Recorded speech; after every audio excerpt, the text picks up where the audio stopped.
ಒಂದು park bench ಕೆಳಗೆ ಒಬ್ಬ ಟೆರರಿಸ್ಟ್ ಒಂದು ಬಾಂಬ್ ಬಿಟ್ಬಿಟ್ಟು ಓಡೋಗ್ಬಿಟ್ಟ. ಇದನ್ನು ಒಬ್ಬ ನೋಡ್ಬಿಟ್ಟ, ಅಯ್ಯಯ್ಯೋ ಯಾರಿಗಾರು ಜೀವಕ್ಕೆ ಹಾನಿ ಆಗ್ಬಿಟ್ರೆ ಅಂದ್ಬಿಟ್ಟು ಈ ಪುಣ್ಯಾತ್ಮ ಆ ಬಾಂಬನ್ನು ತೊಗೊಂಡು ಪೊಲೀಸ್ ಸ್ಟೇಷನ್ಗೆ ಕೊಟ್ಬಿಡೋಣ ಅಂತ ಓಡೋಗ್ತಿದ್ದ. ಮಧ್ಯದಲ್ಲಿ ಬಸ್ ನೋಡ್ದ, ಬಸ್ ನೋಡಿದ್ರೆ ಬೇಗ ಹೋಗ್ಬೋದು ಅಂತ ಬಸ್ ಬೇರೆ ಹತ್ಬಿಟ್ಟ. ಬಸ್ಸು ಲಾಸ್ಟ್ ರೋ ಸೀಟಲ್ಲಿ ಇವನು ಕೂತಿದ್ದಾನೆ, ಇವನ್ ತೊಡೆ ಮೇಲೆ ಬಾಂಬು. ಕಂಡಕ್ಟರ್ ಬಂದ, ಏನ್ರಿ ಅದು ಅಂದ. ಬಾಂಬ್ ಸಾರ್ ಅಂದ. ಟಿಕ್ ಟಿಕ್ ಟಿಕ್ ಟಿಕ್ ಅಂತ ಇದೆಯಲ್ರಿ?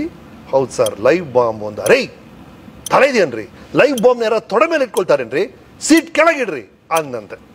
ಈ ಲೈವ್ ಬಾಂಬ್ನ ತೊಡೆ ಮೇಲೆ ಇಟ್ಕೊಂಡ್ರೇನೋ, ಸೀಟ್ ಕೆಳಗೆ ಇಟ್ಕೊಂಡ್ರೇನೋ 5 ನಿಮಿಷದಲ್ಲಿ ಬಸ್ಸೇ ಬ್ಲಾಸ್ಟ್ ಆಗುತ್ತಲ್ವಾ. ನಮ್ಮ ಸಮಸ್ಯೆ ಎಲ್ಲ ಅದೇ. ಯಾವುದೋ ಒಂದು ಸಮಸ್ಯೆಗೆ ತಾತ್ಕಾಲಿಕವಾಗಿ ಒಂದು ಪರಿಹಾರ ಹುಡುಕ್ಬಿಡ್ತೀವಿ, ಅದು ಮತ್ತೆ ಬಂದು ನಮ್ಮನ್ನು ಕಾಡುತ್ತೆ. ಈ ತಿಂಗಳು EMI ಕಟ್ಟೋಕ್ಕಾಗ್ತಿಲ್ವಾ, ಇನ್ನೊಬ್ಬರಿಂದ ಸಾಲ ತಗೋ, ಮುಂದಿನ ತಿಂಗಳು ಅವ್ನು ನಮ್ಮ ಪ್ರಾಣ ತಿಂತಾನೆ. EMI ಅಂತ ಮಾತ್ರ ಅಲ್ಲ, ಎಲ್ಲ ಸಮಸ್ಯೆಗಳಿಗೂ